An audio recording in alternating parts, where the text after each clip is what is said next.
Not been an easy journey. It's been a long journey for many of you. And I want to recognize specifically the sacrifice made by our friends from Ukraine who have gone through great lengths to be here. So if the 5 of you can stand up, we really want to appreciate you and be with you. Stand up.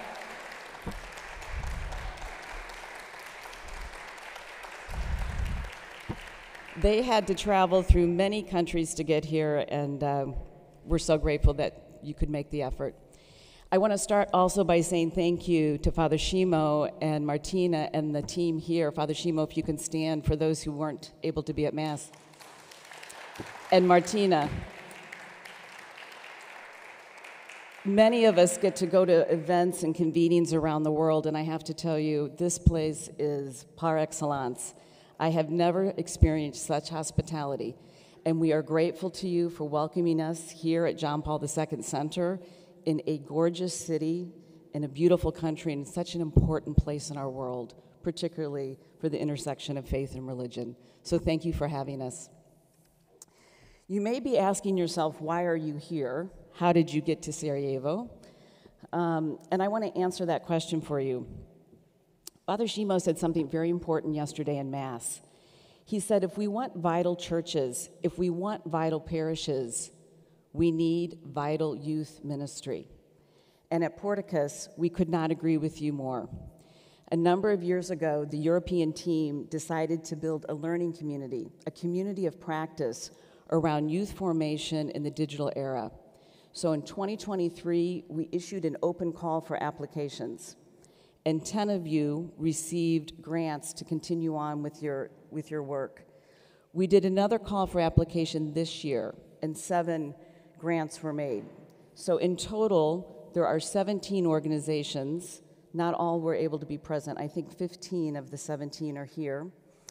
And that is who is sitting in the room. Each of these organizations, as well as a number of learning facilitators who are also here as part of our learning community. But I want to say something about each of you, not individually, but I can tell you from my own experience, this is not a normal group of people. You are in this room because you are an innovator. And I know that word gets tossed around a lot these days. Everyone's an entrepreneur, everyone's an innovator, and I can assure you that that is not the case. There are very few true innovators.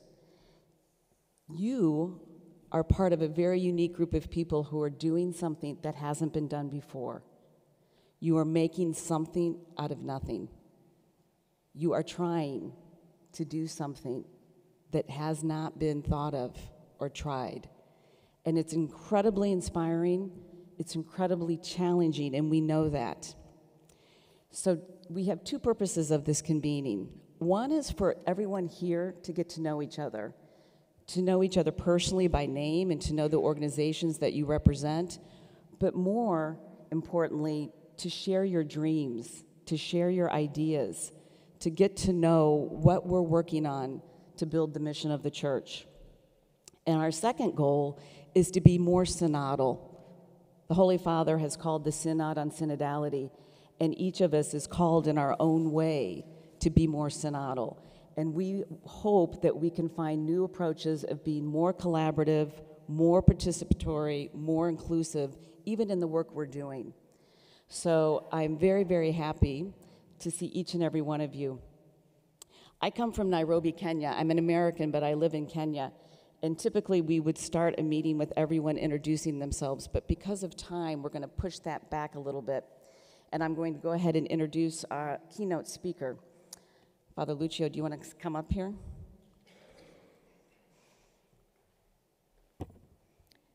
Many of you will know Father Lucio Ruiz. Raise your hand if you've already met him or know who this is. We are so privileged and honored to have you here today, Lucio. Many things can be said about Lucio. He is the Secretary of Communication.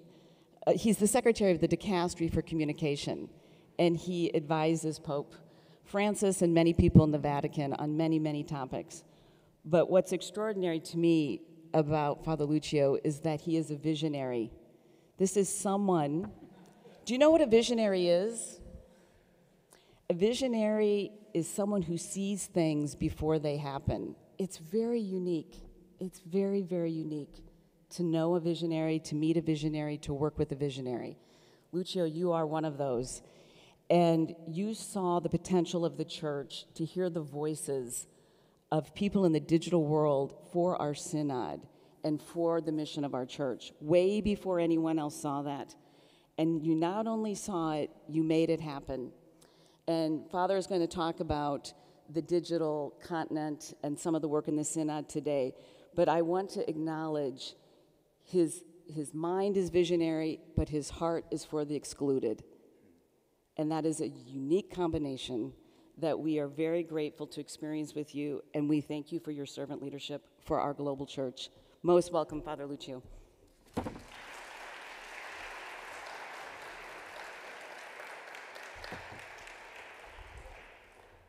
It's not easy to talk about after that, sorry.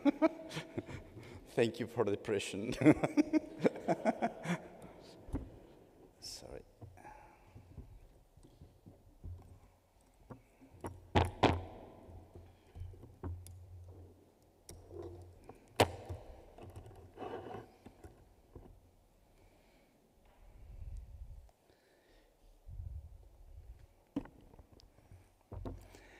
Hello, everybody. I'm really extreme happy, but too happy to be here. It's amazing to share with you this moment.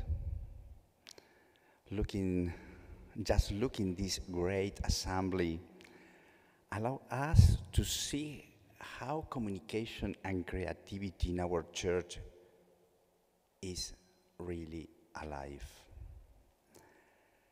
This event demonstrates how, in a creative way, we seek to respond to the missionary mandate to go and proclaim the gospel to the end of the earth. And for this, from the depth of my heart, I want to give a big thank you for this great gift we are living together. Participating in this event with all of you is like discovering the freshness of faith at the first Pentecost. Thank you and congratulations to all.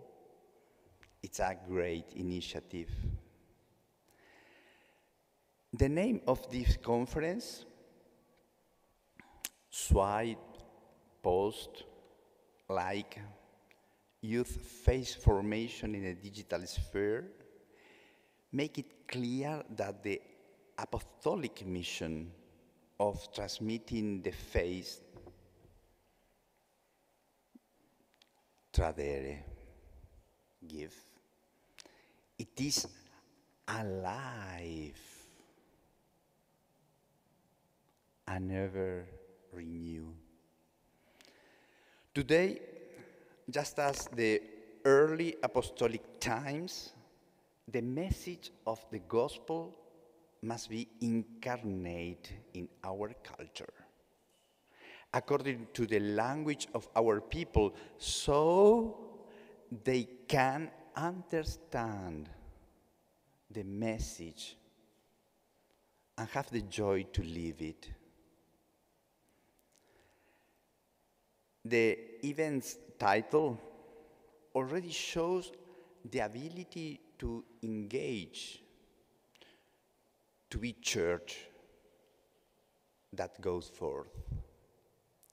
Let's hope that this day together lead us to deepen and expand the mission in the digital culture. For there, is a new horizon, waiting to receive God's tenderness. We must question how to transmit the message today. We are in the time where faith is being questioned, and as it is often said, churches are empty. So sad. If this is so, we must respond creatively to proclaim what has changed our life, what has given meaning to our existence, what has changed all the history. Like the apostles,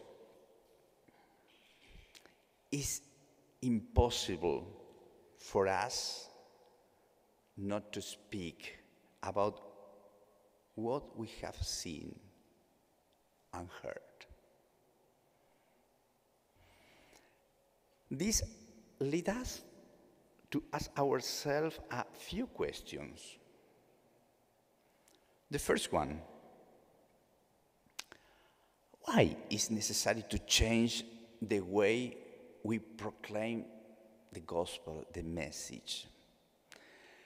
The recent Synod tells us digital culture represents a fundamental change in the way we conceive of reality and consequently relate to ourselves, one another, our surrounding, and even to God. The digital environment changed our learning processes as well as our perception of time, space, our bodies, interpersonal relationship, and indeed, much of our way of thinking. The dualism between real and virtual does not adequately describe the reality and experience of people, especially the youngest so-called digital native. In Pope Francis' words, we can say that we are not living in an era of change, but a change of era. We cannot talk about things that change, but about the radical transformation of our culture. With Pope Benedict, we could say that we are at the beginning of a new story. And also he said, just as at that time, a fruitful evangelization required that careful attention be given to understanding the culture and custom of those pagan people, so that the truth of the gospel would touch their heart and their mind.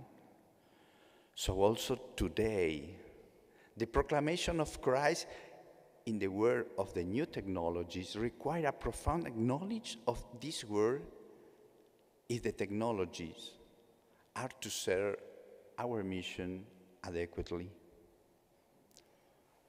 We have attention.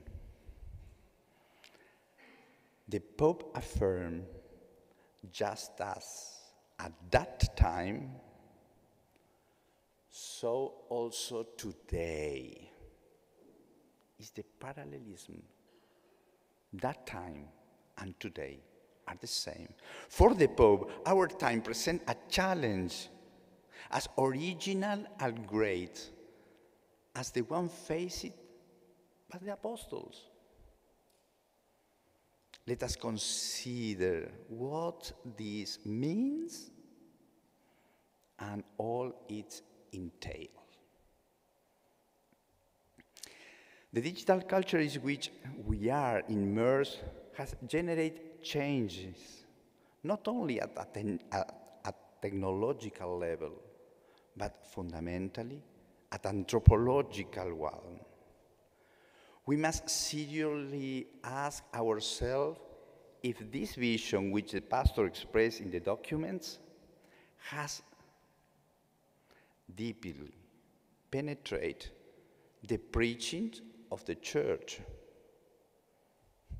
Let's think about the homilies. Children catechesis,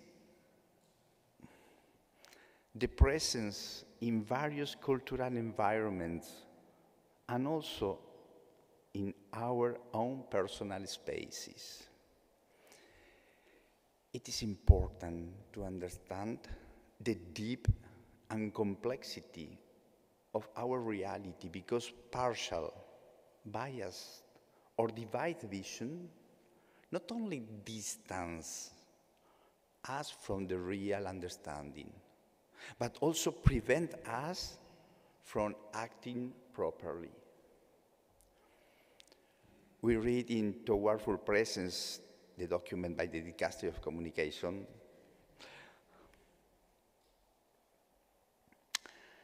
in any case, our culture is now a digital culture.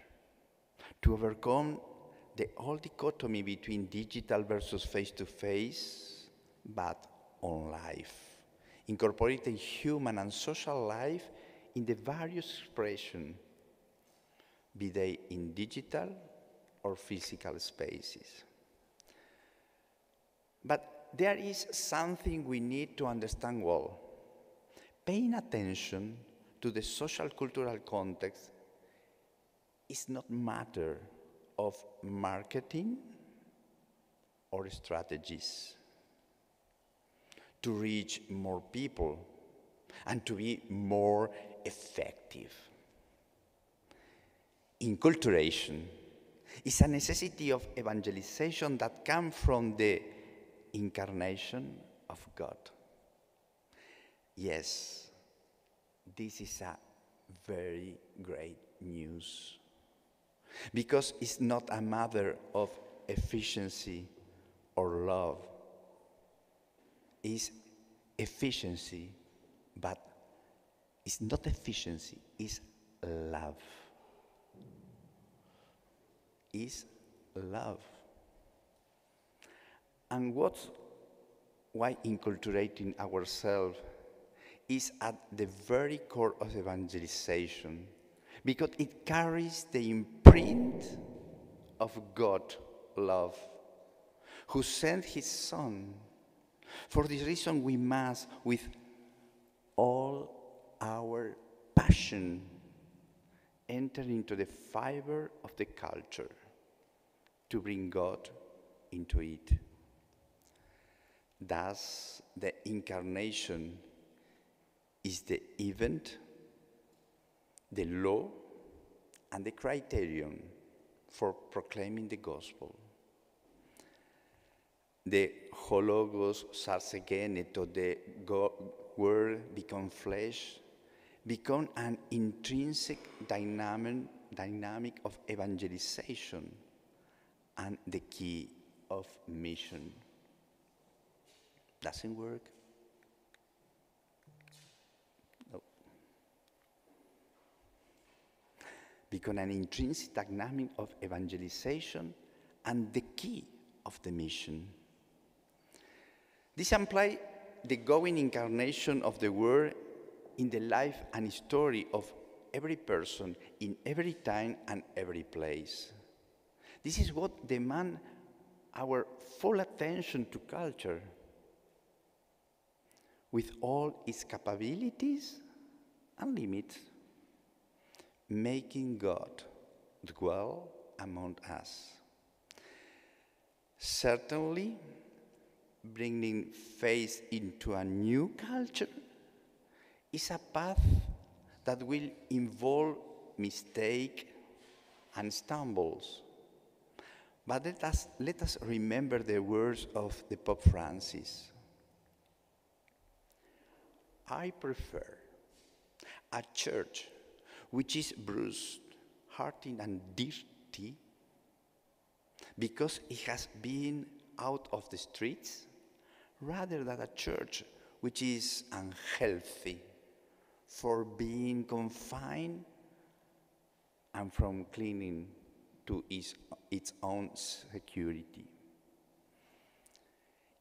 If our question was why it is necessary to change the way we proclaim the gospel, the answer is simple. It's not for reason of marketing, strategy, or efficiency, but due to the demand of love, which seek to reach everyone. But if the incarnation is the event, the law, and the criterion for proclaiming the gospel, the question arises. Second, what is the dynamic for evangelization that penetrates the culture? They are a phenomenon that answers this question. Pentecost.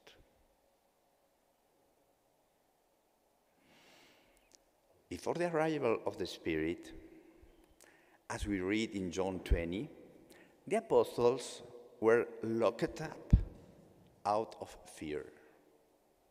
Yes, they were gathered together, but there are two important notes in the text.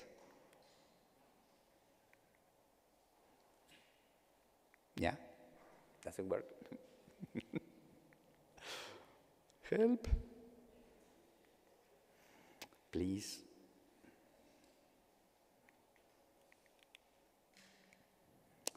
Two notes, I said. Lock it up. Doesn't work. Please have attention to follow me, please. Yeah. Lock it up and afraid.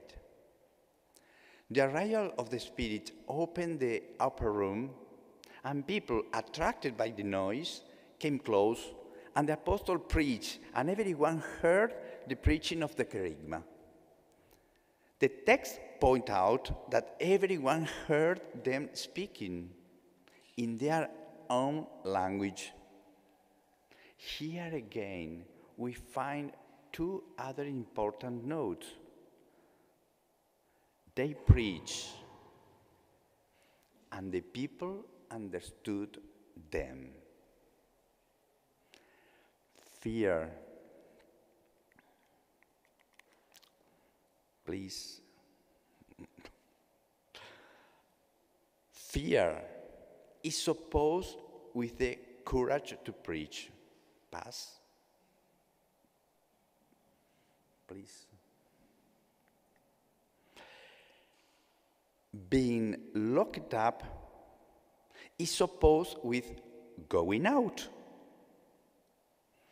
Understanding themselves. Pass, please. Understanding themselves is opposed the people hear in their own language. This is the phenomenon of the Spirit presence. The overcoming of Babel happens through the unity of kerygma. The church preaches, and people understand in their native languages. Unity, preaching, understanding. Remember well, unity, preaching, understanding. Please, this is important.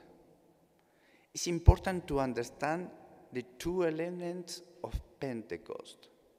Two elements.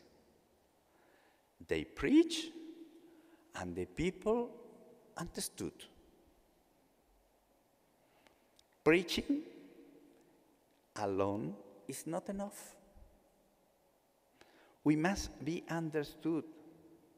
How often we forget that. Being understood is a sign of the Spirit presence. We cannot be satisfied with just preaching.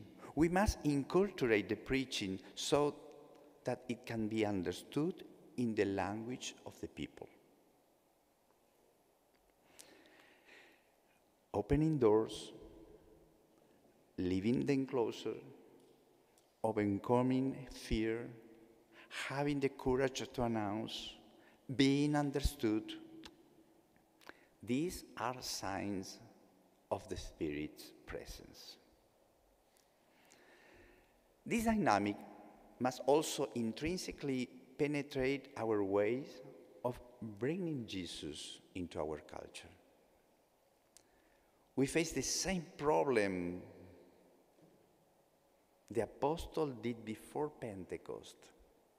Not only we are locked up and afraid, but we also preach without being understood. Let us listen so many homilies, visit the classroom of the catechesis, but also look at so many posts on social media. Look it up in our likes.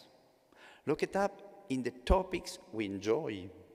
Look it up in the thought and groups that make us feel safe. Look it up in the algorithms. Look it up without being prophets. Look it up without illuminating the reality around us. Look it up out of fear of losing our followers. It is in the synodal church which is not afraid to open up, but goes out to listen. In listening, does not cease to teach the church, but teach the people better, because it knows them, understand their language, and descend into their spaces. A church that know their suffering, their pain, their wounds.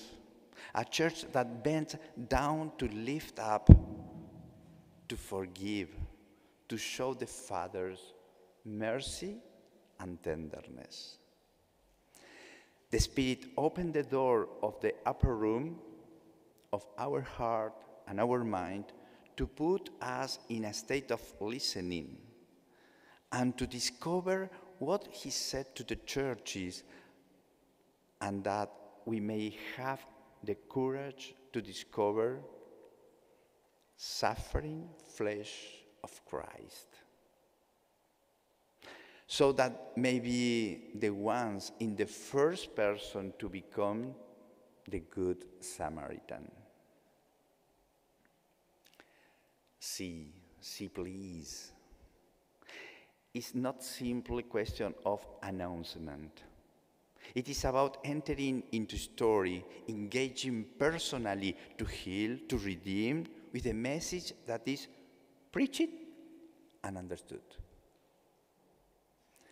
The pre-Pentecost dynamic is opposed by the Spirit, who opened. Can we pass, please?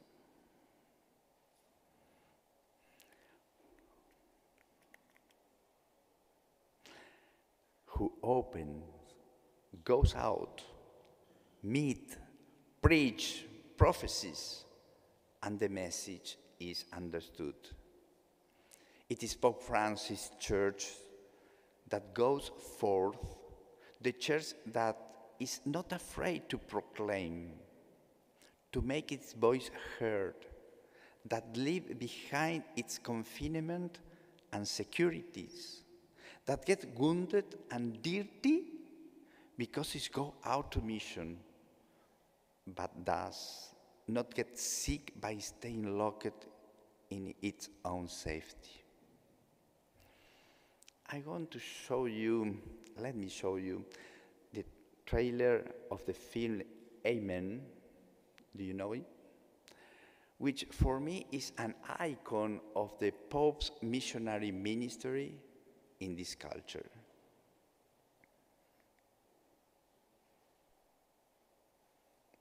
We don't have sound.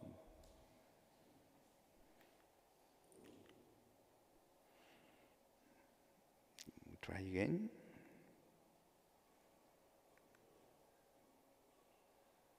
No.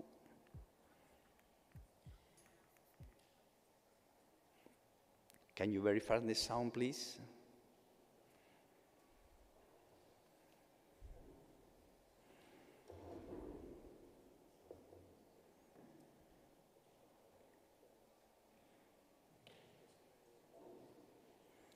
We'll try.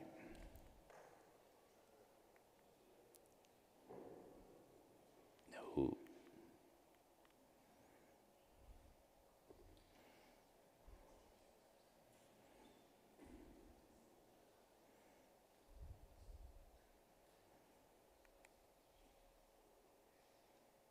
No.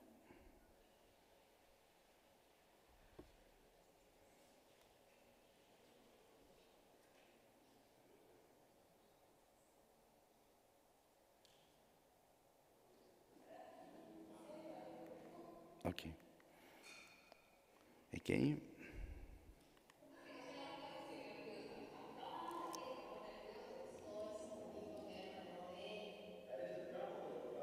con il Papa, stavo vivo per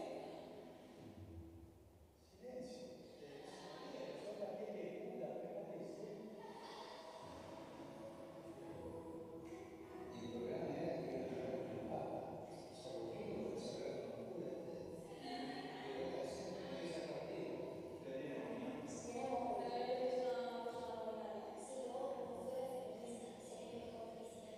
El tema de la pederastia en la iglesia.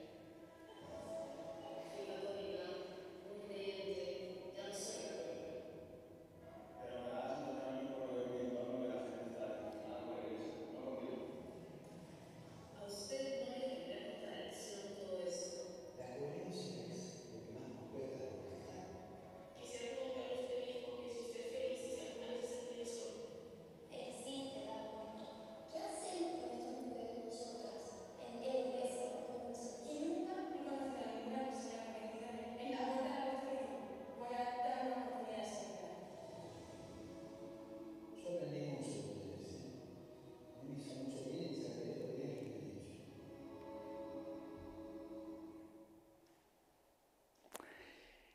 Look at the Holy Father go out, exit from the Vatican, to find in other place, in their place, these young people, just to receive the question that he didn't know before.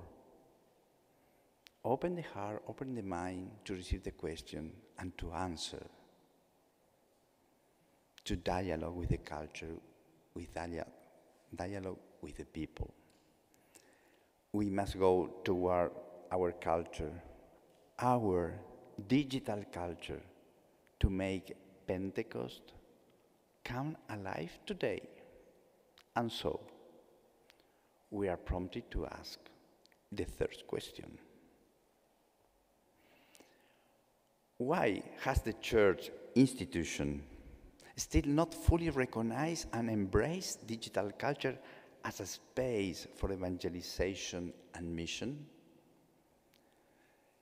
It seems like the big question. Let's try to understand this why within our institution. I think that is because within the church as institution, we have not yet overcome the instrumental view of the digital world. We can see this for yourself constantly.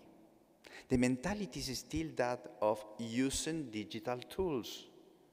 Digital tools are perceived only as tools, only instruments for parish announcement or to promote our own activities, and in the best cases to disseminate and repeat the magisterium or to prepare our homilies, talks, lessons, conferences, and so on. But already John Paul II, 30 years ago, warned in Redemptoris Missio, It is not enough to use the media simply to spread the Christian message and the church's authentic teaching. It is also necessary to integrate that message into the new culture. Integrate the message.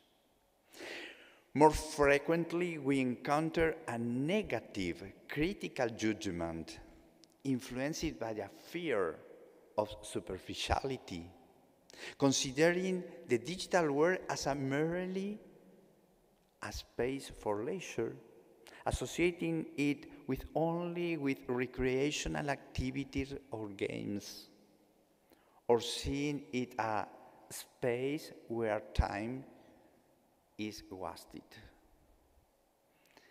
Its language is often seen as frivolous, shallow, incapable to fostering valid communication, of truly reaching the person and transmitting the message.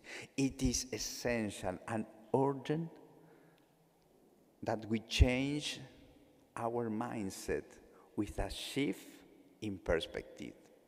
We need to move from conceiving communication as a mere technology and technique toward seeing it as charisma. Why? Because communication is not just an activity of the church. It is an essence. The church was born from a communicative act of God, and the mandate it received is communicative. Go into the whole world and proclaim the gospel. It is essential to change our perspective. We need to return to the origins, to return to the theological essence of what is constitutive for us. Moving from technology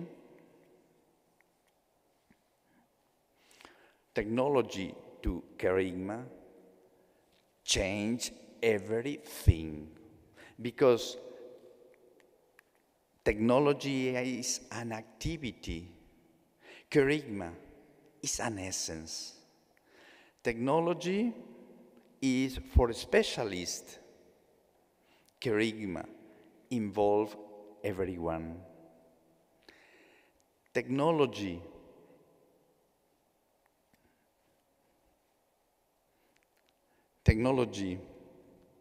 is used sometimes, frequently, but sometimes charisma is lived always. This leads us to another step, shifting our vision of communication and the digital in general from seeing it as a tool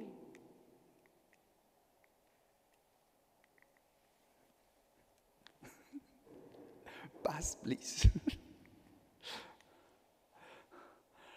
From seeing it as a tool to seeing it as a culture.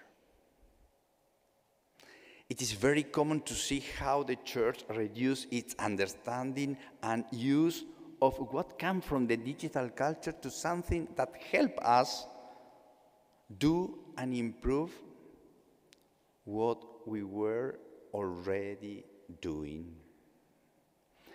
However, we fail to understand that out there, in the world, in the culture, with the same tools, people are doing different things and also new things. This is why we return to our statement. It is necessary to shift from seeing it as a tool to seeing it as a culture. Because the tool is used, the culture is inhabit.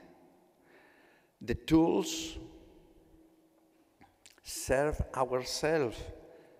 Culture is shared with the others. Tool is focuses in an object produced. Culture concerns space and time. Tools is used. Pass, please. Is used. The culture is evangelise. The culture is inculturate, and the person is encounter and mission. As long as a church does not make this shift from culture, from tool to a culture, we will not be able to carry out true pastoral work in the digital age, because it will remain simply reduced to a pastoral approach that uses digital tools to follow a parallel path while the world lives immersed in a different reality. It's not just about digitalizing pastoral. We pass, please. It's not just about digitalizing pastoral, which transfer what we already do in the life of the church into digital formats. But rather we must create a digital pastoral. Pass, please.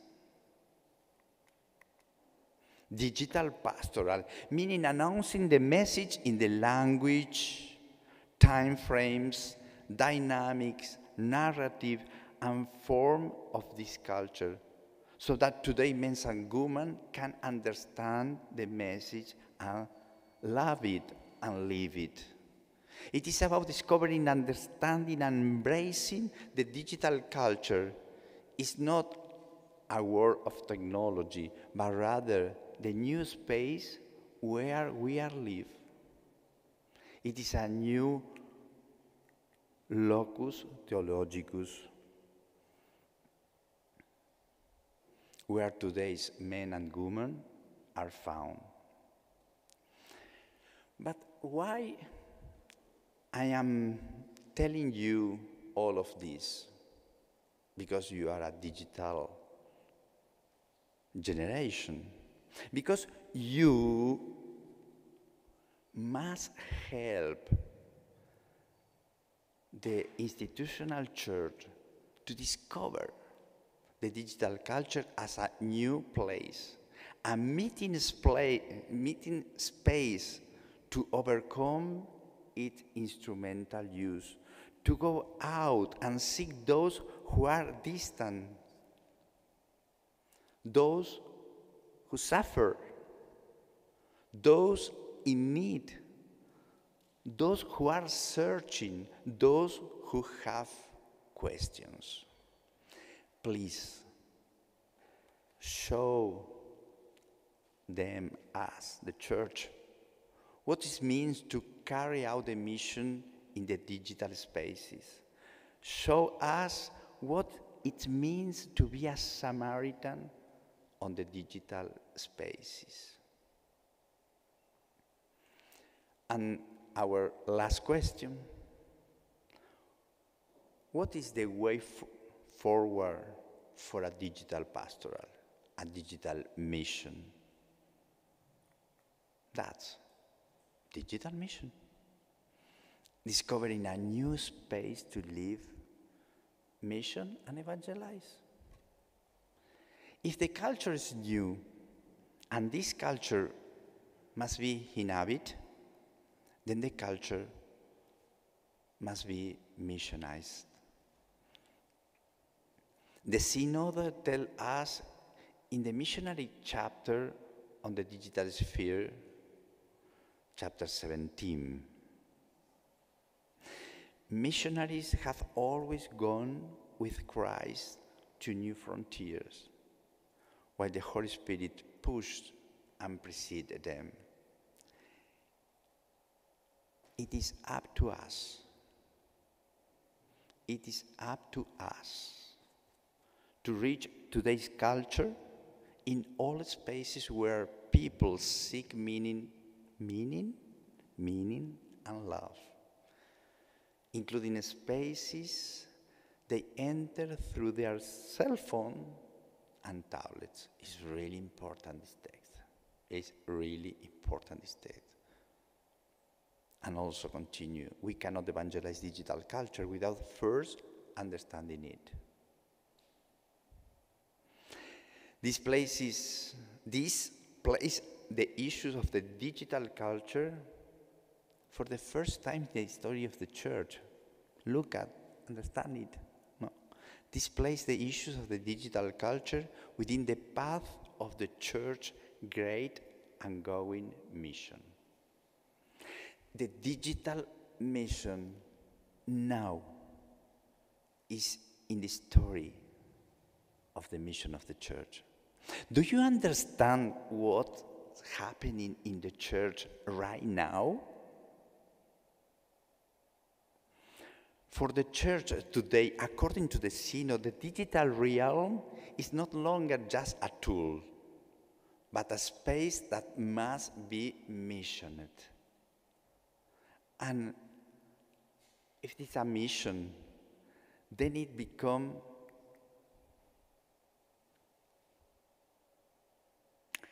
a new page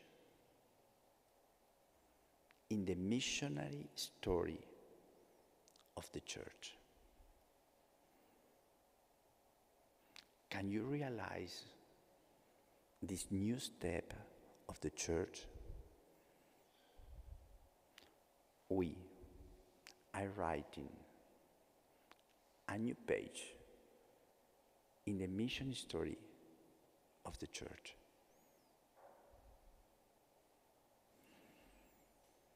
And if you want to know how to do this mission, let's ask the great missionary saint and martyrs of the story. This is something new. The chapter 17 of the Synodal Report is a novelty. Who knows the chapter 17? 4 people. After, you must read it by heart. Because communication and also social network were considered in terms of testimony, but until now the missionary dimension has never been thought or felt in this way. Thus, in the church, communication and digital culture now is considered as a place where today's men and women can be encountered, and therefore a new mission field. We are writing a new page in the missionary story of the church. Remember that. Put that in your heart and your mind. We are writing a new page in the missionary story of the church. This is the new path. Not because everything must be reduced to using the internet and social media, of course, but because it is necessary to understand that we are all part of the digital culture. Even when we are not using the cell phone or tablets, our intelligence, our understanding are shaped by this culture. And that is why we must learn this new language in order to reach others and be understood. Digital mission is not a way to learn to use the digital tools, but to communicate, give, and bring Jesus to our culture in all ways possible, because this culture is the place, is our place. Well, we are writing a new page in the missionary study of the church. Please remember it. Conclusion and missionary outreach. The issue of empty churches cannot be solved by ringing the bells harder, because that noise like a rushing wind that attract people during the first Pentecost, today is the testimony of Christian in everyday life. As Carlos Acutis, for example, simple boy, but make noise in the life of the others. The language, once again, must be native to the people, so that they may know, understand, and live the message that answers the existential question of each person and change the course of history. The missionary challenge is not about how to use new technologies, but how to inhabit this existential context, how to humanize this culture, how to make Lord present within it. I conclude with some words from Pope Francis to a group of young missionaries, young digital missionaries.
Dándoles razones de su esperanza.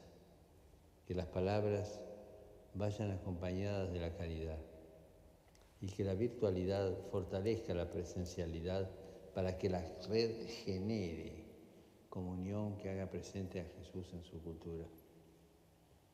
Queridos misioneros, les mando mi bendición y no se olviden de rezar por mí. Gracias. Thank you, and go forth.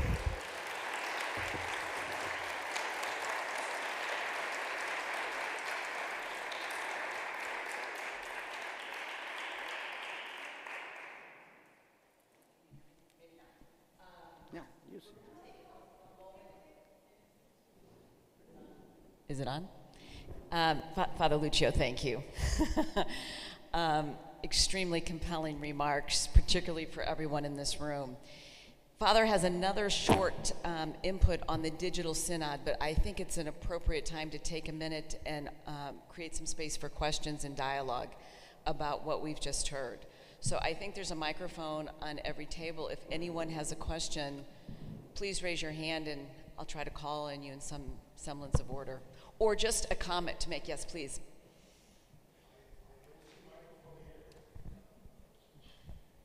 And maybe say your name, introduce yourself when you ask your question. Thank you. And where are you from? Where you're from. Yes, I'm Paul. I'm from the Netherlands. I'm very much inspired by your story. And in the first part, when talking about the kerygma, you talked also that before going to preach and that people understand you, you talked about unity. And when it comes to unity in the church, I think this can be quite a challenge, also in the digital world, the polarization. So could you tell a bit more about how we could be a more united church and how to deal with the polarization inside and outside the church? Thank you so much. We'll take 3 questions at once, and then, is there another question or observation?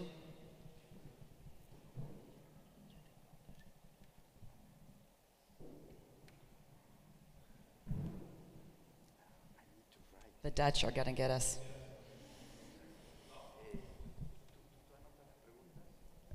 Is it on? Yes. My name is Martin. I'm also from the Netherlands, like Paul. I have a question about the digital culture. Do you sort of take it as a given, or do you also try to actively shape it? For instance, does the Vatican have sort of a normative framework for how people are supposed to use the digital environment? Can you repeat, because I can't hear well? Oh, yes. So I hope you got my name. My name is Martin. I'm from the Netherlands. So my question had to do with today's digital culture and whether the Vatican takes this as a given or whether you also actively try to shape the culture so that you provide a sort of normative framework for how people are supposed to use, say, the digital environment.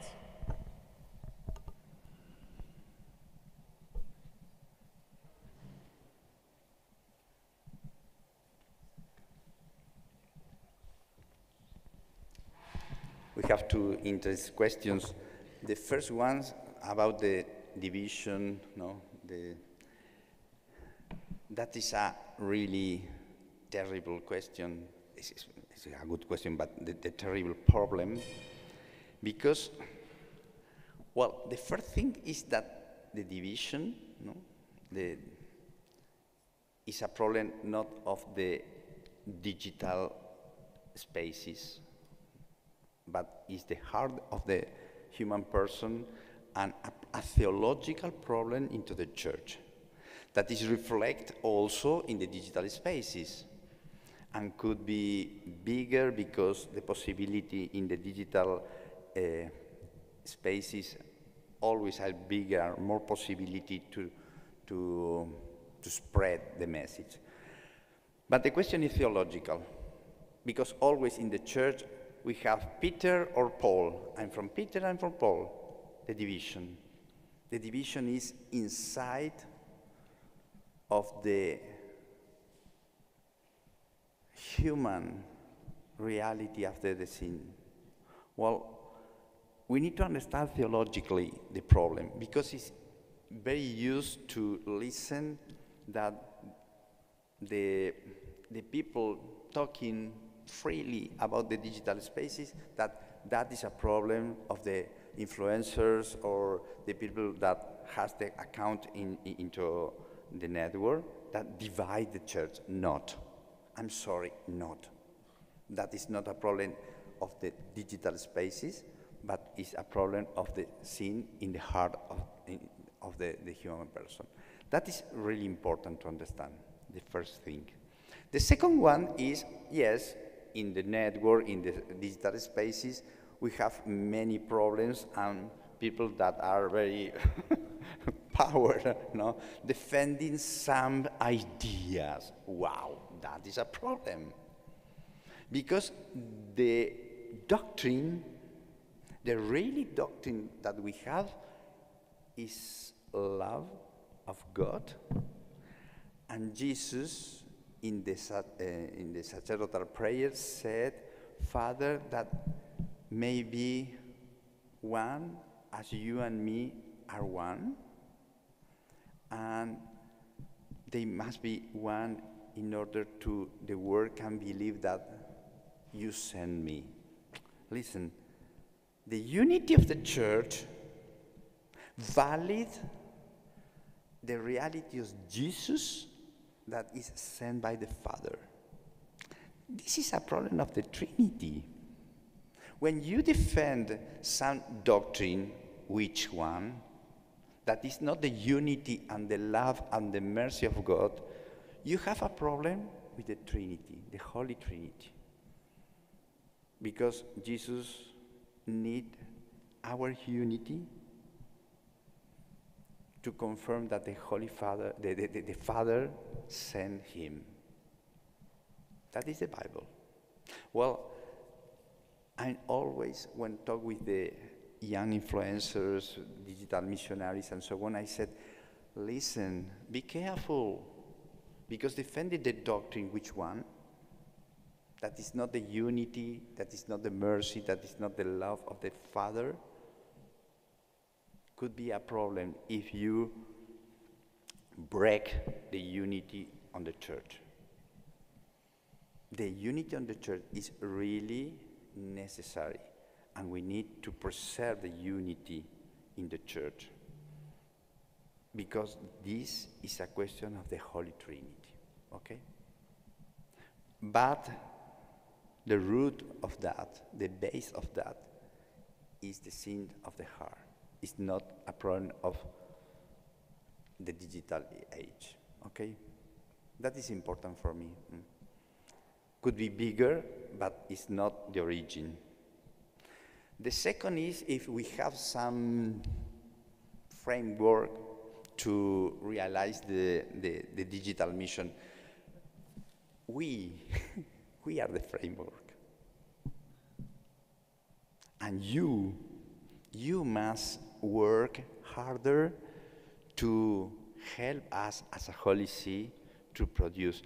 Look at the Fully Presence, toward Fully Presence, that is the document that the Dicastery of Communication presented last year. It's not our document. We produce this document because the bishop of the world, many university, many professional, many persons help us to think together, to understand, to produce, to help, to illuminate.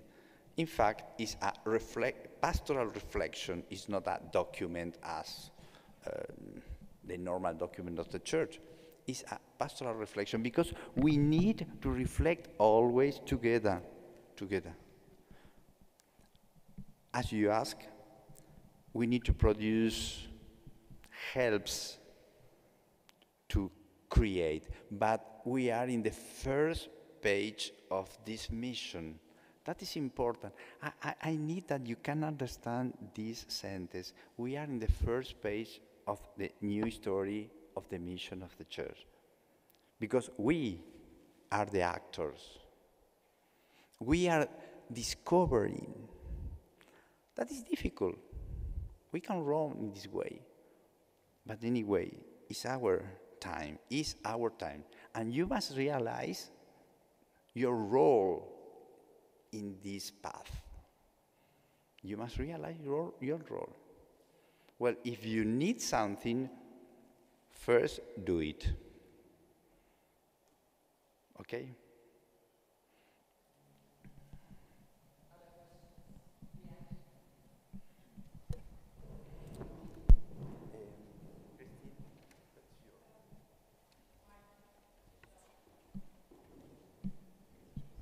Okay, my name's Jade, I'm from England.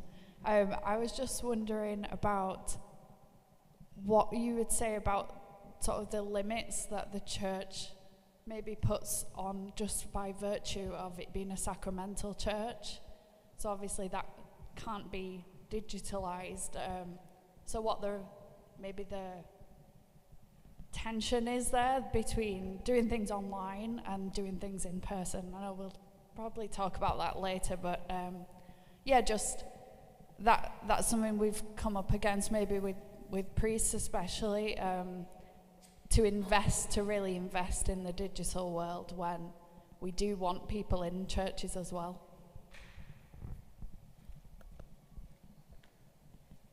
Any other quick question? Okay. Lucia, let's take one more.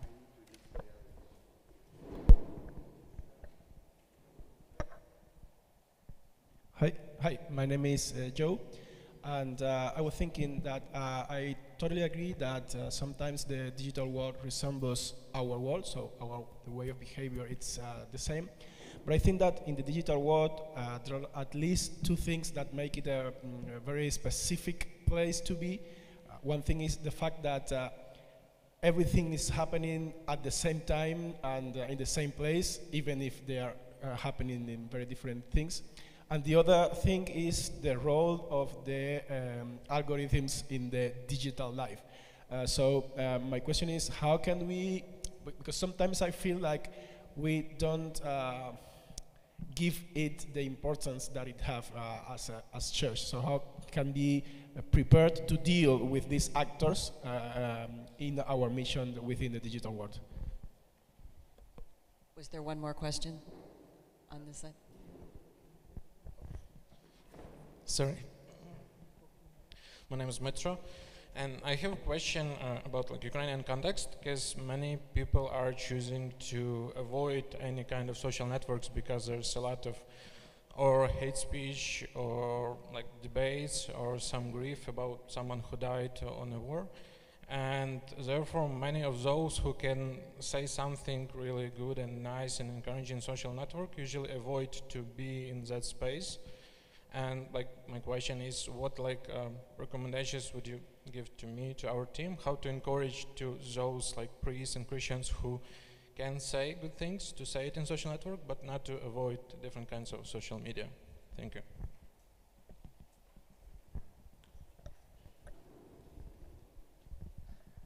The question were the presentiality. The other was algorithms. Algorithm, okay. Well, one thing important is the digital age and the digital mission is not question just of work in the social network. Okay, we are not talking just about Instagram, YouTube, or TikTok. Digital age is our culture. And when I'm talking with you, for this reason, I talk about the homilies or the catechesis, because it's our culture. We think, we feel in the criterion of our culture.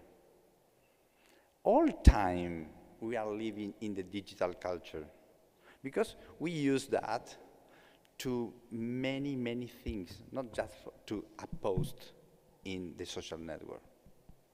That means that our mind comprehension is shaped by the digital culture. That is the framework where we must to go and work, not just social media, okay? That is important. For this reason, the area to work is wide, enormous. It's all our life, for all the world. No? And the question is not, for this reason, presentially or virtually, because all the people, as we said in the Fully Presence, we are living permanently in this both reality, because it's one reality mixed. The reality is mixed. All time we are working, feeling, sharing our life in the presence and in the virtual reality. All time. Well, we must not put in opposition this reality, because that is a wrong way to understand our reality. You, as young people, and the younger more and more, doesn't think if they are working in the digital or presentially. They are not division. They are not at all. I'm not, when I send a message or I share a photo or so on, I'm not thinking if that is digital or that is presential. That is my life. That is my life. I'm walking in this complex reality, and that's important. For that, it's important to think what happened with this real reality.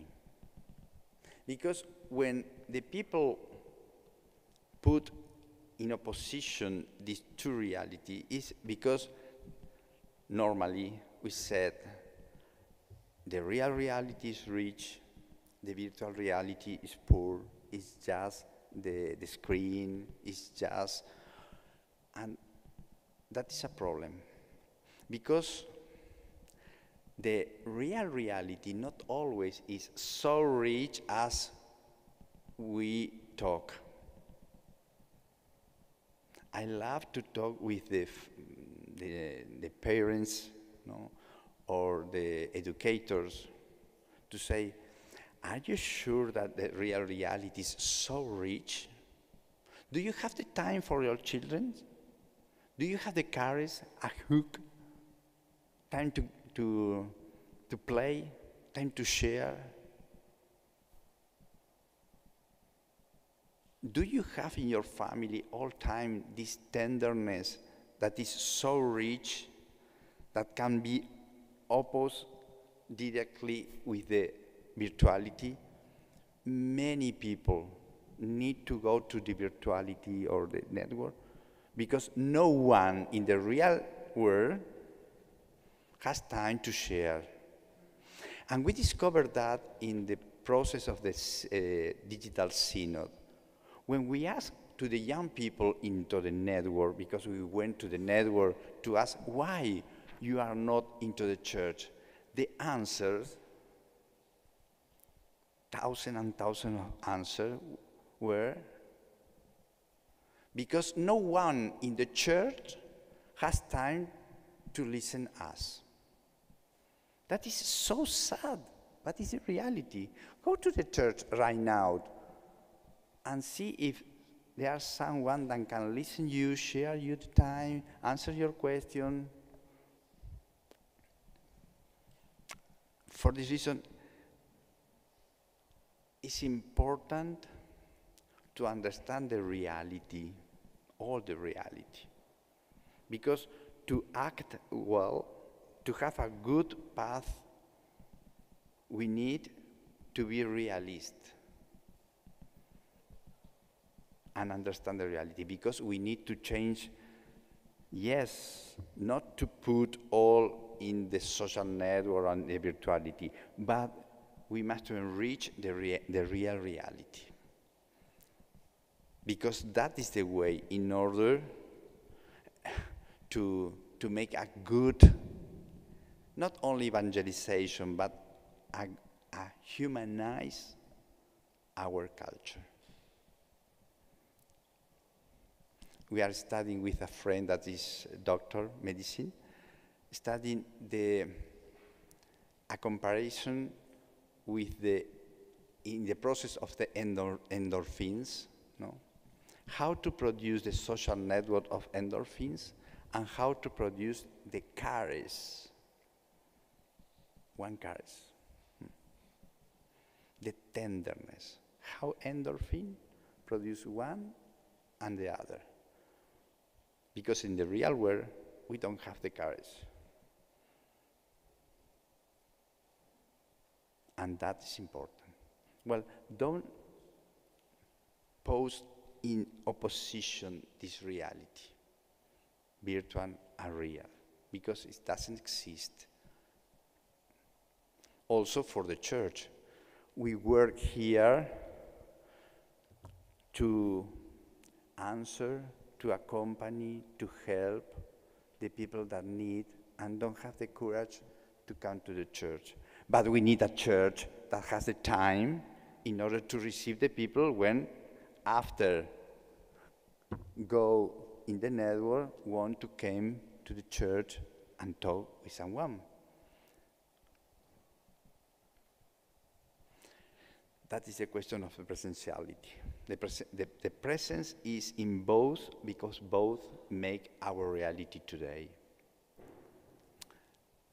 We can continue to discuss because it's a very deep argument. The other was, I don't remember never, sorry. Algorithm. Yeah. When the first missionaries or the missionaries that went to Latin America or Asia and so on, before go to the mission, they study many, many, many things. It's not mission It's not question to preach the gospel. They need to know architecture, health, languages. Ask to the big missionary, how long was the preparation? How many things they knew? Many. The Saint, San Francisco Javier, Matteo Ricci, many big of the mission, they prepare a lot of things. Now, we have in the same situation. We cannot go to the mission just saying, God love. It's not enough at all. We need to prepare. We need to know the culture. If we want to talk with the people of this culture, we must know the culture. For this reason, read please the chapter 17 of the Synod, because they said we need to know this culture. It's important. The algorithm is the rule for use the tools of the digital age. Well, we must study the technique and the technology, both. Because, you know, for example, in the web, you can see the very horrible webs in the Catholic Church, boring. It's true. Or you put just the time of the masses, so sad. We need to know the language, we need to know the rules, and the algorithm is a part of the rules of this age. We must know that. And the third question was, from Ukrainian, how to put the positive message. Is it okay? Well, I think that it's necessary also in the worst situation of our life to remember that the message of Jesus is hope that comes from the love of God. And we must discover the balance between the prophecy that highlight the problems in the reality. But the prophecy always, if you see in the Bible, always has the light of the God. We need to enlighten the reality. It's not enough just to prophesy the problems. We need to encourage, because God is with us. Well, we need to discover this presence more and more when the problems are terrible, when the situation is dramatic. This is the point of the presence of God. Well, we need to talk with the priests or the people that are present in the network, how to enlighten the reality with the hope of the gospel. Because the people need, in order to continue to live, to receive the hope of God. And this is a question very important that we must discover from the Bible.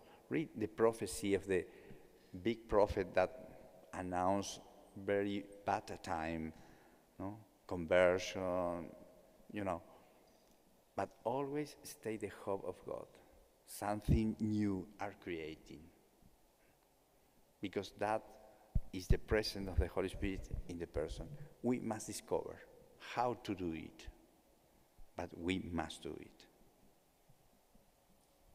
Thank you, Lucio. I think we're going to give you a chance to talk about the digital synod, unless anyone has a burning question. Also to know that Father Lucio will be with us, so you have the opportunity, I hope, to interrogate further many of the things that we've shared this morning.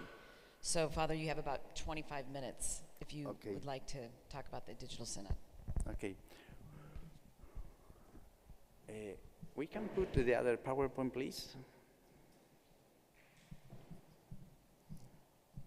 Well, probably the microphone.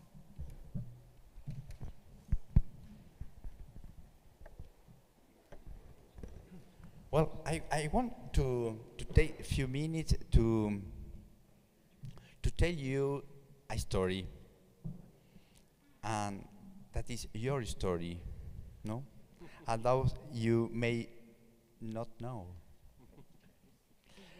And when the Holy Father convened the Synod, many young people, and not so young, asked to the Dicastery of Communication where and how we can help. Because the question of the Holy Father was put the old church listening. No? Listen the people, listen one to the others. And the people from the network, the influencers, missionaries, ask, saying, listen, there are many people. If the Holy Father wants to listen all the church, he must know that there are part of the church that is not into institution. But we can listen and reach these people into the network. Well, we think many ideas to help the Synod, and we thought in software to listen better. And the Synod said no. We create the software, no? We produce the software, and when we showed, the Synod said, oh, wonderful, but not. Well, we stayed sad. And joking, we talk about not a problem, doesn't matter, it's okay. We will create the synod, digital synod. At laughing, joking. But the reality was, why not? Could be a good idea. And we start creating a little project. And I want to say that, talking also with Porticus, not for money, but for a vision. And I love to say that. Thank you. Because we discussed how to do it. No? The proposal of the Holy Father, but in the digital spaces. And I cannot see anything. And we imagine a digital synod. Well, and we start a project. I talked with the synod, with the Cardinal Grech, to propose to do the same thing that the church is doing in the real reality, but outside, no, into the network, just for the people that were not present or are not present into the church. Listen, the digital synod went to go not to the people inside the church, but outside the church, the people not present in the church. Okay, that is important, because we don't want to cancel the presentiality, but we want to go to other places, to other people. Well, we present the project, and we start the project with 3 influencers to try. And after that, we present the conclusion. The Cardinal and the Synod love the conclusion because we reach many people very far, not believers, people hungry, that went to answer the question of the Synod. And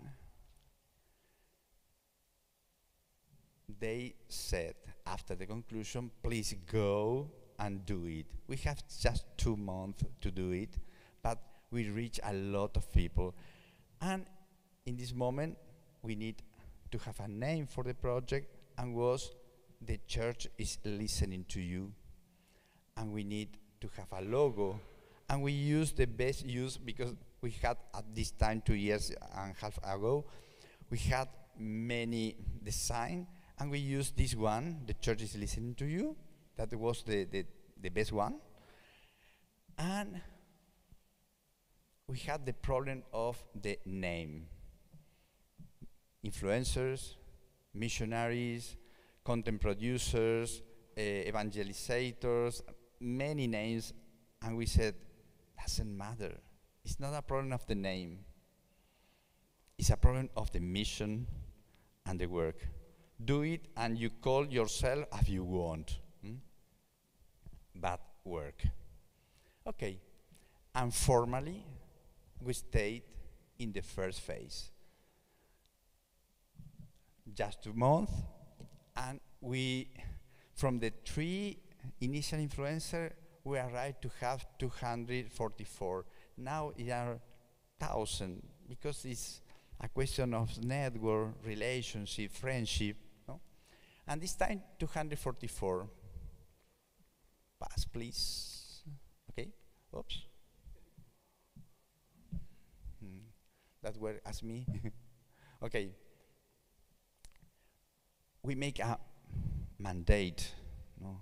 A ceremony to send the missionary to do the synod, and that marked our heart because it was the first time that the influencers were recognized by the church as a real missionary, doing something important, institutional for the church.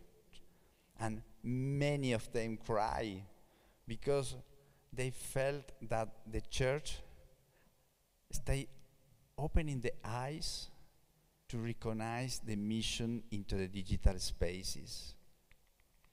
Pass, please. Please. Okay. We made a questionnaire as all the church, and we collect in 2 months 150,000 questionnaires. The people that are not present into the church. That is important to understand. Also, it's important for your question, presentially or virtual. We went to the people that are not present. We discover the people that were very far from the faith. And we write the report, we submit in the report, and the synod called the project, "The Church is Listening to You," Digital Synod.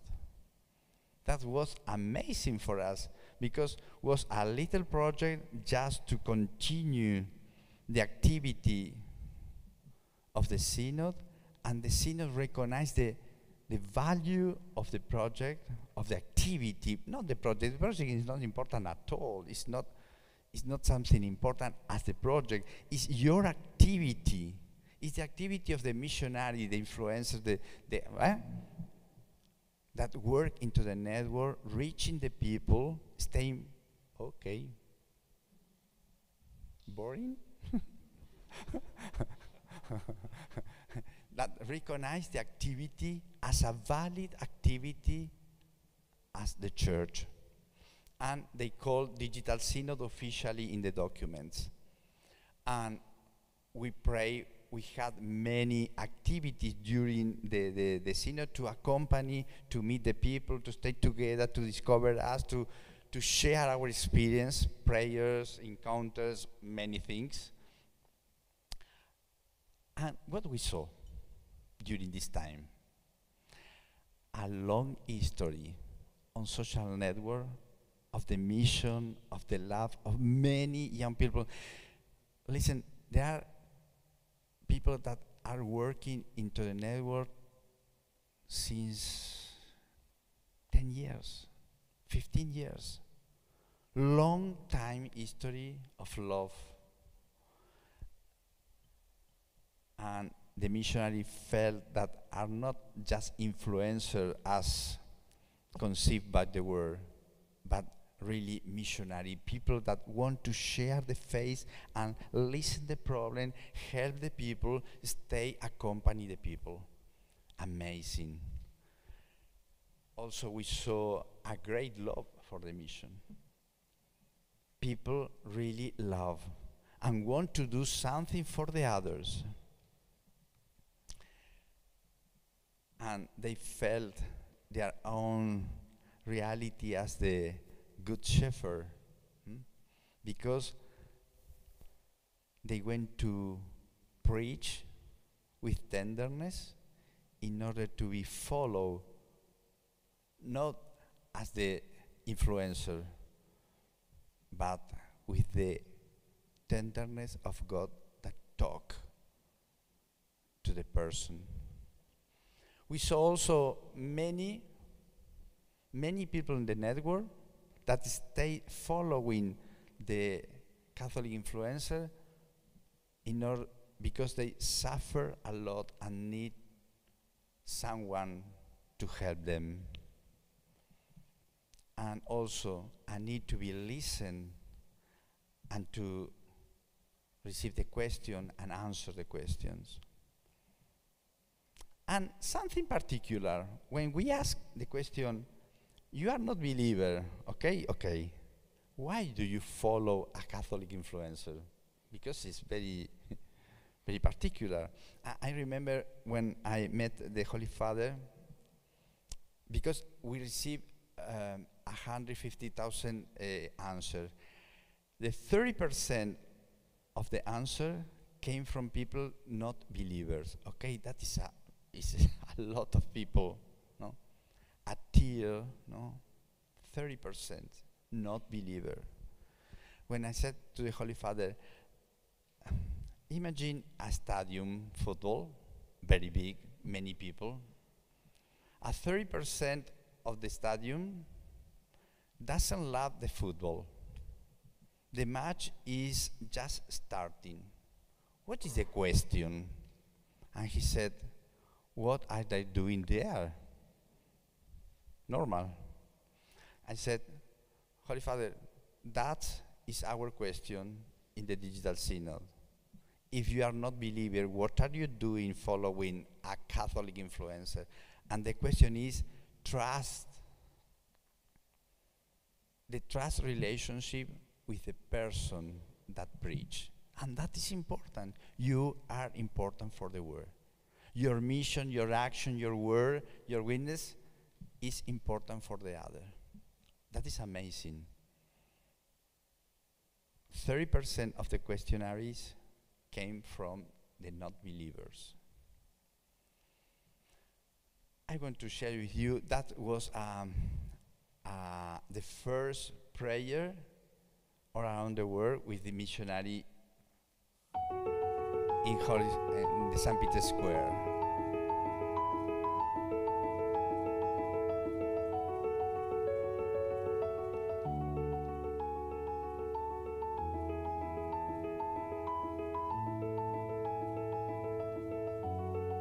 Non voi avete scelto me, ma io ho scelto voi.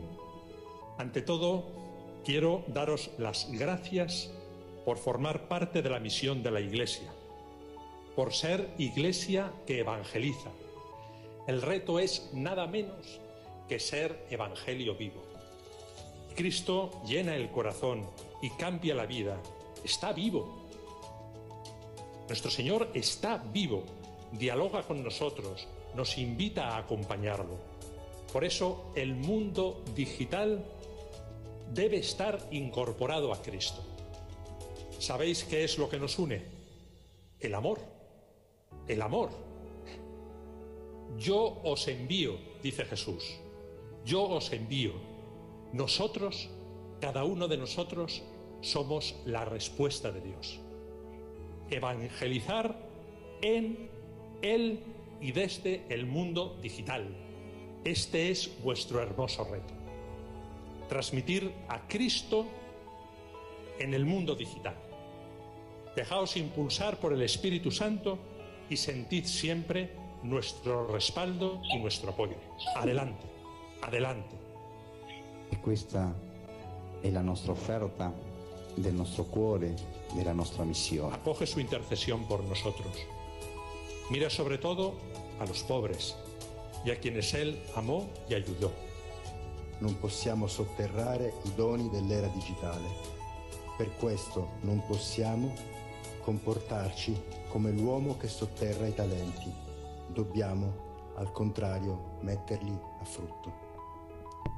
Oggi, più che mai, È tempo per la Chiesa di uscire dalle sue mura, di non pensare in modo statico, ma dinamico. È tempo di costruire la comunione attraverso tutti gli strumenti della comunicazione, di inventare sempre nuovi modi di collaborazione. Questo è il Sinodo, camminare insieme, progettare insieme. Son muchos los que necesitan entrar en el reino de Dios. 이 시간을 통해 다양한 청년들과 교류하고 Gracias porque de una forma muy concreta, muy práctica, podemos ser y hacer iglesia junto con personas de todo el mundo. Gracias por reunirnos hoy como familia, como hermanos en esta misión. Concédenos un oído atento.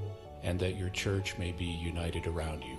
Aiutaci ad alimentare il sogno di essere Chiesa digitale insieme ai nostri pastori. E que nunca nos falte o vinho da alegria em nossa atividade missionária. Madre del Evangelio viviente, manantial de alegría para los pequeños, ruega por nosotros. Siate forti, forti e coraggiosi nella missione, siate pazienti e perseveranti nei momenti difficili. Let us continue dreaming together.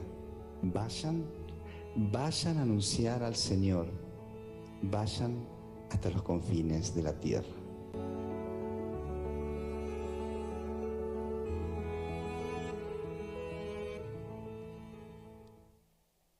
That was the first prayer. 500 influencers together from all around the world praying for the mission. Well, we start the second phase that we send influencers in each assembly of the different continents, Asia, Africa, Oceania, Europe, and Latin America. And we make the second phase of the synod in the same way of all the churches, reflecting, discerning, and preparing also the report. No? And what we saw in the second phase, this time we saw another thing, the need of the missionary to be helped by the church, recognized, accompanied, formed. Because these people are too alone in their life. And we discover the needs of the missionaries. We discover many communities, many communities in the world that work, that mission, that think, that pray, that are in presence. And that is important also for your question. I don't remember your name. Jade. Because the reality, for the normal people, the reality and the virtuality is the same. It's the same reality, one thing. And they pray together, they go to the church, they make the adoration of the Eucharistic, and they preach into the network, all together, in the same act of the mind and the heart. We discover also the challenge of unity, as your question. No? Many problems defending the doctrine, but we need to defending the unity of the church, of the gospel. We discover also the difficulty and the relationship with the church as institution. And we discover also the necessity to make the bridges with the bishop all around the world. And that, after, is part of the project, no, to do it. We what discover now for us is a challenge to do it. And we discover also the interest of the church about this emerging way. It's amazing what happened in this time. The bishops in the world really discovered the possibility to open the door of the church to reach the young people that are not present to the church. That means we don't want to touch the young that are inside the church. We want to open the door, open the windows, to exit, to find new people with new people. That is amazing, because the mission is made by people that before doesn't stay inside the church, but work anyway with the gospel preaching. Okay, and some of you stay in the first festival of Catholic influencer in Lisbon, no? Because it was the first opportunity to reach everybody that work in the digital age to stay together. And the cardinals and many bishops present in this time, they bless, they preach, and send the influencer to say, you are important for the church. Wow. First time that the influencers understood that were important for the church. And arrived the third phase, the presential one. And the Holy Father asked for 2 representatives from the digital synod. Listen, it's a really change for the church. Never seen before. In the assembly, we have 2 representatives. 2 representatives not of the project. The project is not important at all. The project just discover you, your reality, your love, your mission. And these 2 father and mother synodal, represent all the influencers, all the missionaries, all the creators of contents of the world. And there are, I don't know if someone knew, Urquidi and Sister Chisquia, no? The 2 representatives into the synod. And what we saw? Great awareness of the digital mission. Wow. In the synodality, the digital mission was a really new thing, discovered. No? Great interest. The bishop, the cardinal, went to know more and more how to reach the young people, the new culture, how to preach, how to discover this new reality. We received a lot of reception and support, and also they need and ask for formation and help. The bishop asked for that. For this reason, I said before, you have the responsibility to do it. I have 2 minutes more. I just to say, no. Well, we work, and look at, that is important. The Holy Father received the input and create a group in the Vatican to study how to do the digital mission in the digital time. That is important. And I want to arrive to, because the time is finished, we propose to make a jubilee the next year with all the influencers that will be present in the jubilee of the young people, and the Vatican received this proposal, and we do it 2 days before the jubilee of the young people. No? Okay, paso, paso, paso. And what we see to finish, the digital mission is not question to post into the network, but to be good Samaritans, to help the people, to reach out to those who are farthest away, not only the friends.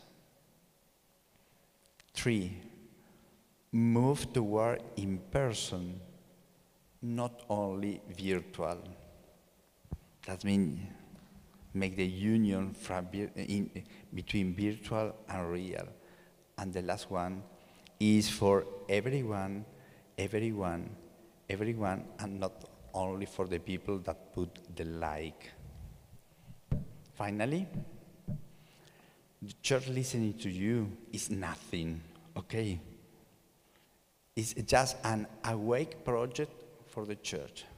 We want to wake up the bishop to say it's important to discover the people that are into the network. Discover your work, your mission, your love. Thank you.